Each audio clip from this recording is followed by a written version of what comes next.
Welcome to Your Anime Senpais. I'm John, and today I'm going to be watching and reacting to Fate Zero, episode number 11. And once again, after this opening is done, I'm going to be joined online by Richard. We're going to do an online reaction together, just for the same reasons I pointed out last time in the episode number 10 reaction. This opening was made many months later. Just forgot to do it. And was looking through trying to get stuff edited. Different things have came up since then, but trying to get all this stuff out, edited, and for you guys to watch. So really appreciate you guys being here for this. And just to kind of recap episode number 10 leading into 11, we had Rin, the Tosaka family basically. Just a little peek into their life. Rin was charging up crystals at the beginning of the episode, trying to control her mana, different things like that. Her dad gave her a magic compass, and she was using that to basically, I don't know if she actually knew it, but she was hunting down Castor, or Castor's master, and finding out where all these kids were being abducted is what she kind of ran into. Luckily, she wasn't abducted. She was saved by Karia Mato. Personally, not a big fan of the Mato family. The whole bug thing is a little weird, a little creepy.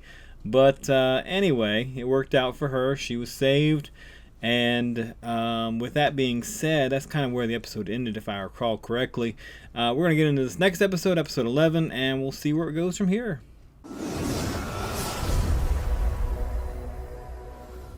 This is where Kiritsugu, I think it was, had his fight. Yep, with Canis. Yeah, and the ball of mercury. Yep. Or whatever it was. And guess who's showing up? Ryder's coming, of course. Okay. Ryder is everywhere in everybody's business. Because that's how he does.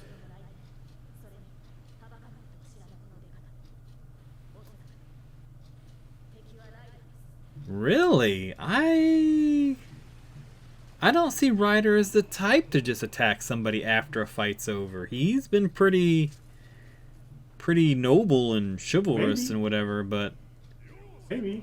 Hey, how's it yo. going?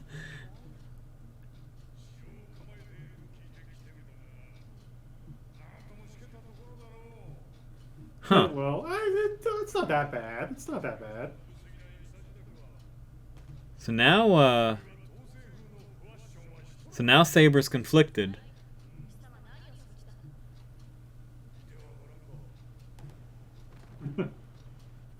Well, I mean, you got an enemy servant showing up. It's like To share a drink?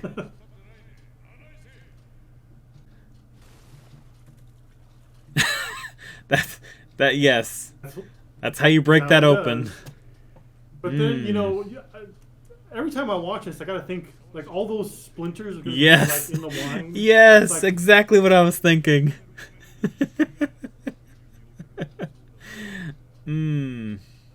Share that with her. Here, have a little bit of wood splintered wine.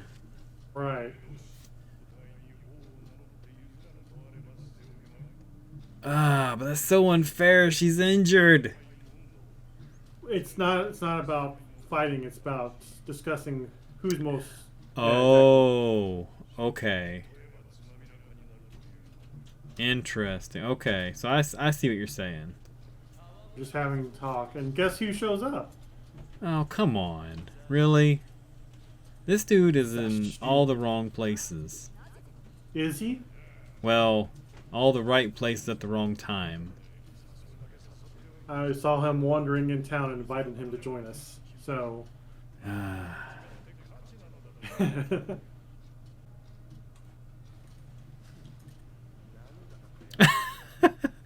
He's just too good for it. Okay. That's funny because before he was just sitting around and drinking. Well, no, I guess he was pretty impressed with the wine that he had at the castle. Right. Is he going to teleport Let me show some you the wine good in? Stuff. Let me show you the good stuff.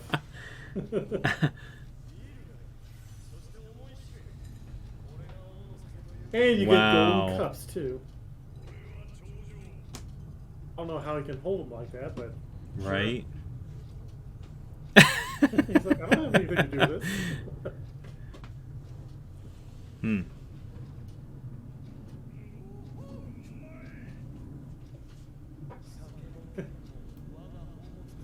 Only the best. Yep.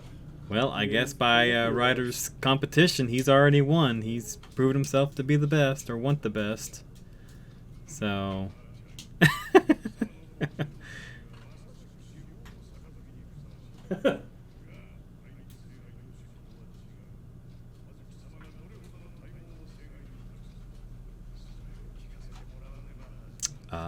okay. So just going around talking about the reasons why they're doing everything.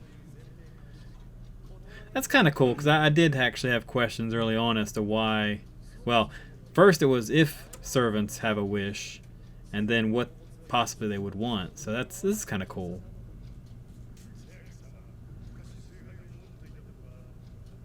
Have you held the Grail? Hmm.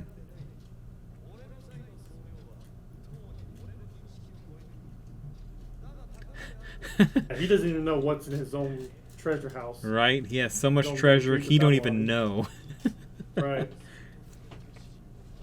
The point is that all the treasures are supposed to be his. What? Oh!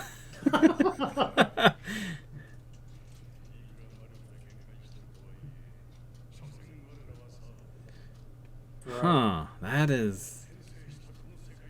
I never considered that being a wish.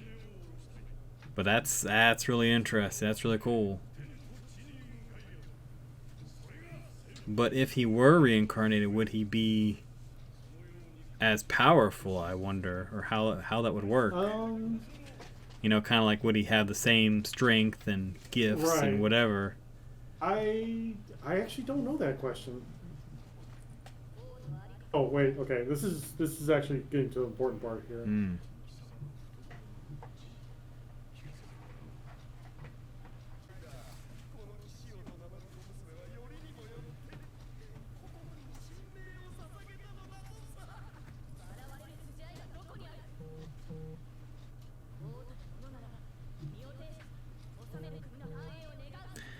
That is a really good point.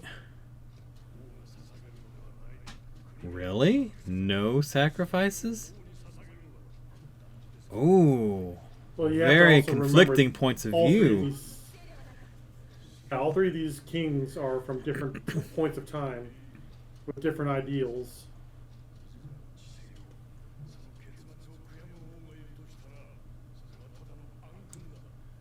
Wow. Yeah.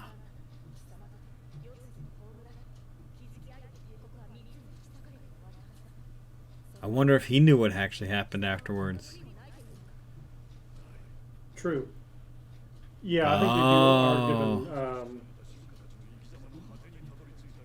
yeah, because that's true. I'm pretty sure they're given... Yeah, they talk about that whenever they talked about Saber learn how to drive. They have the current knowledge. Right. Okay, so he's just basically saying, as long as things were good whenever I was around, you know, that made it worth it. Well, he's basically saying that yeah, things may have fallen apart, but I did what I could. Mm-hmm. She's saying, like, I'm doing this for my people. Yeah. Oh yeah. A king will sacrifice themselves for the people. Wow. You can't even live your own life. Which is very... It's actually funny that she's saying that, because you look at, like, the current modern day rulers of Britain, they pretty much have to, like, give up their own personal lives. Yeah. No.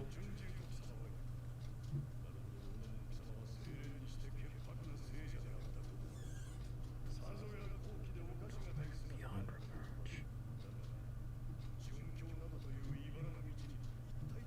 I mean, there are people that do that, though. There are people that idolize martyrs. Wow. Yeah, this is a lot. Like I am going to definitely have to rewatch this and Right. kind of take And in all this this is a cuz very this is one of the more iconic episodes. yeah.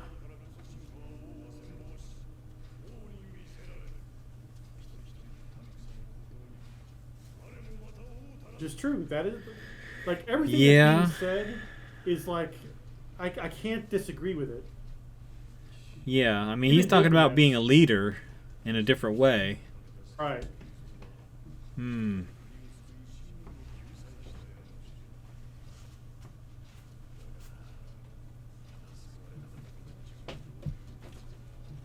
What became Also of them? true. Basically, they all, well, not all of them, but Oh, there's wow. a lot of them rebelled against her, Hmm. Did she have to take including him her own down? knights. Including her own knights, yeah.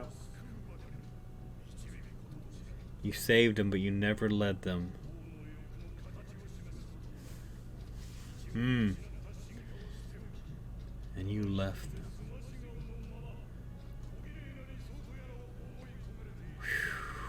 Wow. Mm.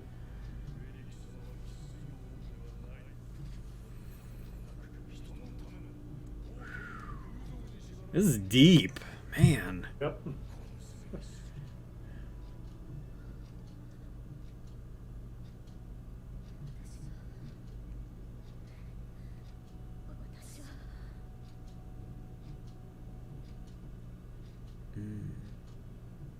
Her hill of regrets.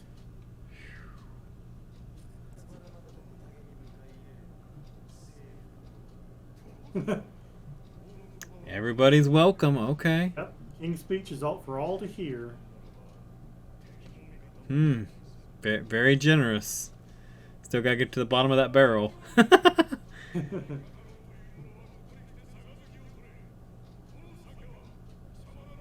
This wine is as your blood. Oh. He got it on his shirt too. Wow. All right. This wine is as your blood.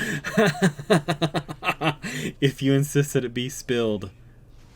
Oh, we are about to see Ryder fight, aren't we? This is going to be so good. Unless the episode ends. No, no, you were still good. Now she's kind of seeing how his version of what it means to be a king. She's Must seeing the that king stand in from solitude?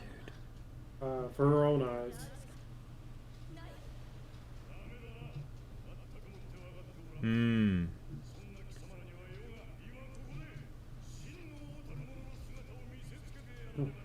Okay, how are you going to show her?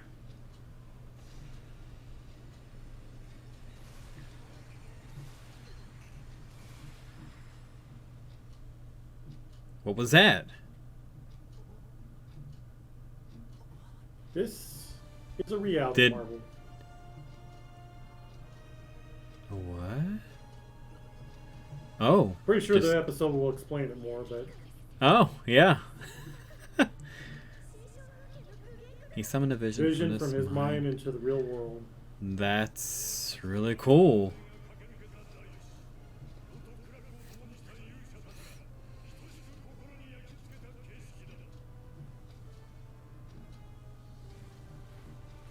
Oh wow, even his troops? Yep. Impressive. Well, they better hurry up and march on up here.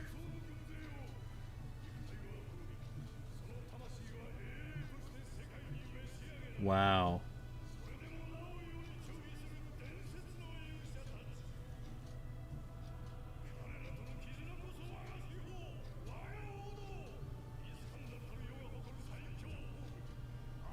The ultimate noble phantasm. I would have liked to have This had that translated. But that's, wow, that is impressive.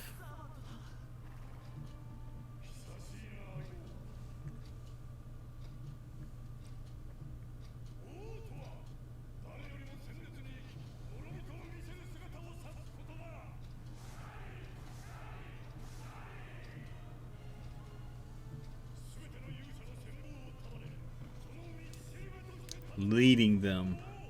Yep.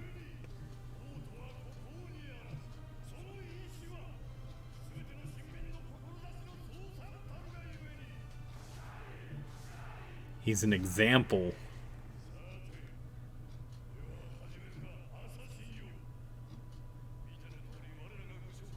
Oh, can they not escape either?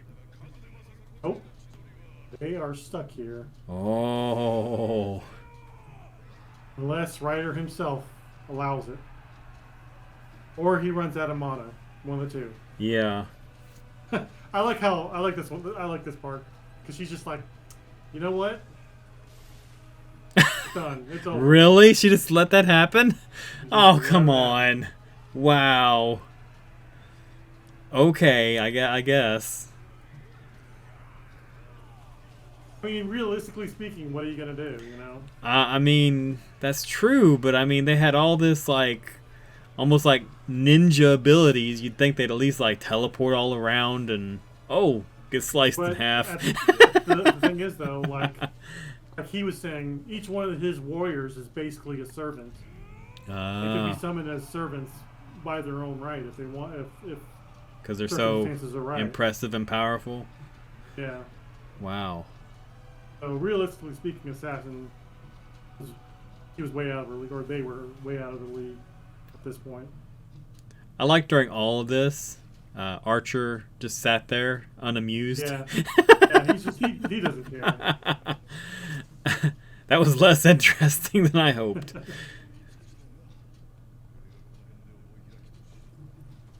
Did they finish the barrel? Nope.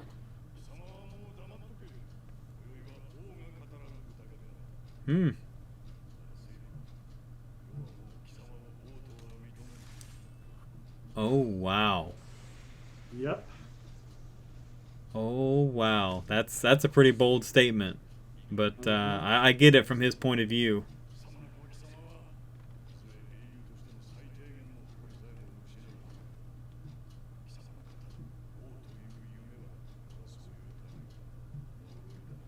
That's fair too. Ouch. Yeah. He just rides off into the sky. Yep. Because he's a rider. That's what he does.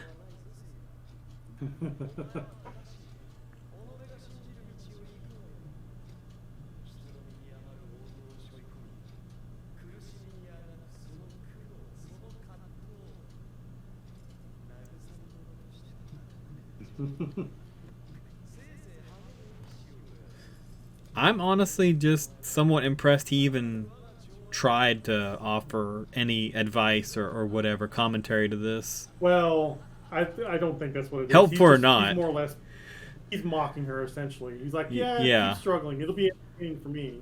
Yeah, I mean, I don't know, just the way he's been. I just kind of figured he'd just get up and leave, not even. But yeah, I guess mocking would be the best way for him to leave. He's basically just amused by her dream essentially. Mm-hmm. Her vision of what a king is. Yeah.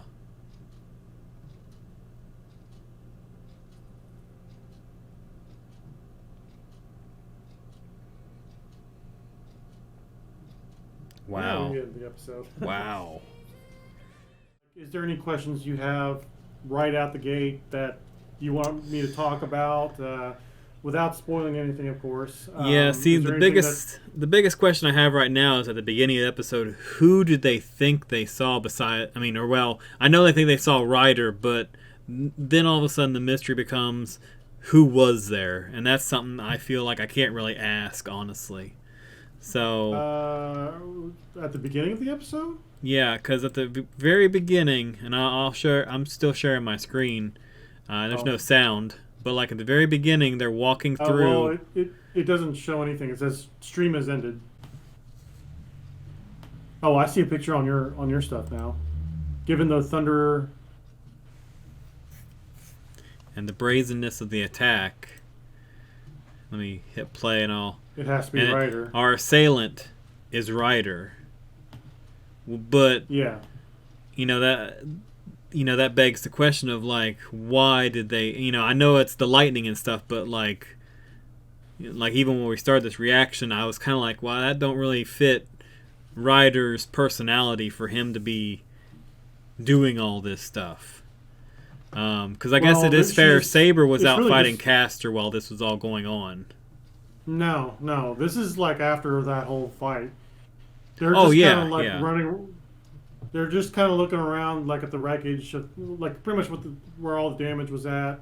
Just kind of inspecting things or whatever, and then Ryder comes in. He basically goes through her Iris field. I think she put up like a barrier of sorts. Oh. And she felt him. She felt Iskandar or Ryder just charging through, breaking through her barrier, and that's why she collapses.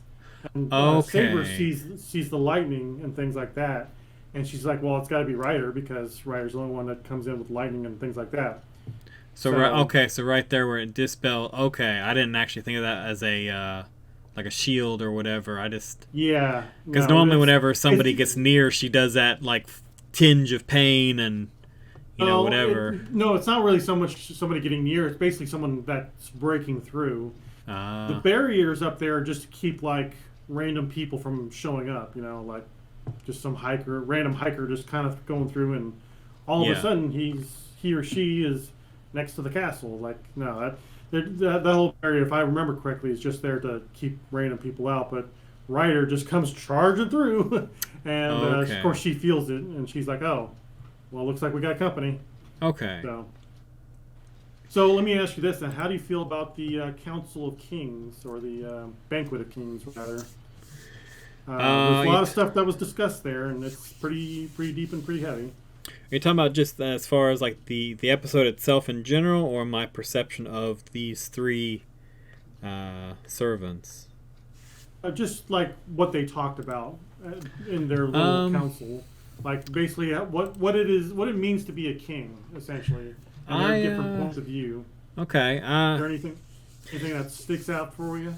Well, I do think it's interesting. I never even considered it that they have such a conflicting point of view as far as like what a ruler should be, because one is basically supporting their people and one is out front leading their people by example, and I get it from both sides, and it's just interesting how they're like butting heads as far as like their just their approach to it, because that's how they lived their life. Basically was maybe one was supporting their troops, inspiring them, this, that, and the other, doing everything they can to improve them, where the other one basically was always out front, always the first to battle, always the example, always basically larger than life. Kind of an inspiration and a light for his people or his army, right? Yeah. Yeah, because you got to kind of look at it too, because like you said, they're from different time periods. I mean, you look at King Arthur, he/she, the kind of the model of chivalry, kind of like be virtuous and be kind and things like that, and whereas Iskandar, like you look back at those times and like it's live. You live, you conquer, or you die, essentially, and you either conquer or be conquered. I guess that's the best way to say it. And for Iskandar, aka Alexander, it's like go out and conquer. Yeah, I mean, it's interesting too because he also mentioned like my kingdom fell apart after I died, but at least. I try to be an inspiration and things like that to my people. And, that definitely was interesting, because he just basically seemed like, well, as long as whenever I was there, it was successful. That's pretty much all that matters. That's for the next generation. That was for them to worry about. I did my best. Which really is not a good attitude, like in retrospect. Well, like, but he has no regrets. Problems.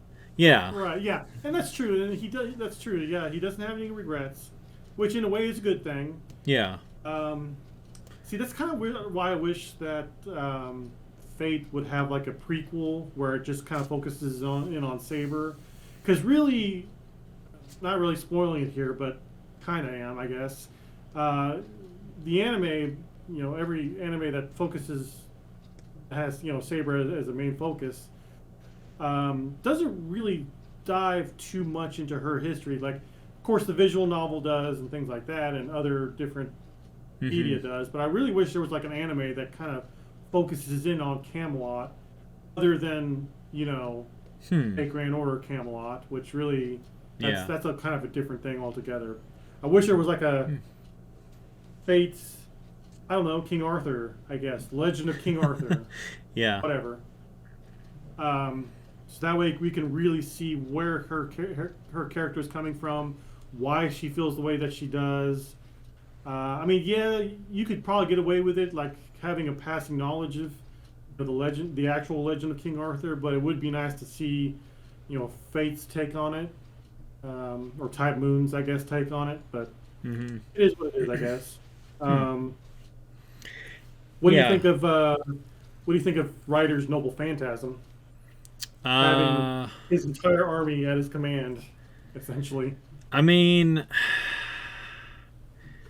I know Berserker's is OP just because of the fact that he can just touch anything, whether it be someone else's Noble Phantasm or the telephone pole or light pole, whatever, and just make it his, or a stick. I mean that to me is like that's next level impressive, but to basically just take, I guess, just anybody you wanted to and just suck them into your own reality, and they can't leave. I assume. I don't know. Maybe there is a way they could leave. I guess if they actually killed him. But basically either they kill him or he runs out of mana.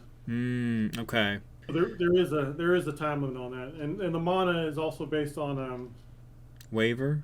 On waiver too. Okay. So. Yeah, I mean that's. I mean it is. There might be some really impressive though. Yeah, it is. But his is pretty crazy. Yeah, I don't even.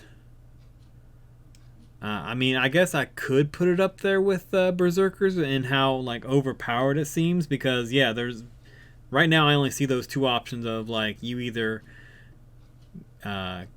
kill Iskandar or he runs out of mana. So I mean that in itself, because at that point you're not even able to really hide. You're out in a desert. I mean, and you have like a whole huge army hunting you down. Yeah, well, it's actually kind of funny too, because Assassin, I mean, they're from the desert, so you would think that they would have some sort of, I guess advantage. Familiarity. But this is also Iskandar's world that he built himself, or his projection of from his mind. So I guess any advantage that they would have had doesn't even matter because it's his world. So that actually, that is interesting. Thinking about it, there is actually a third option, kind of, but I don't want to say it just yet. I'm going to let you.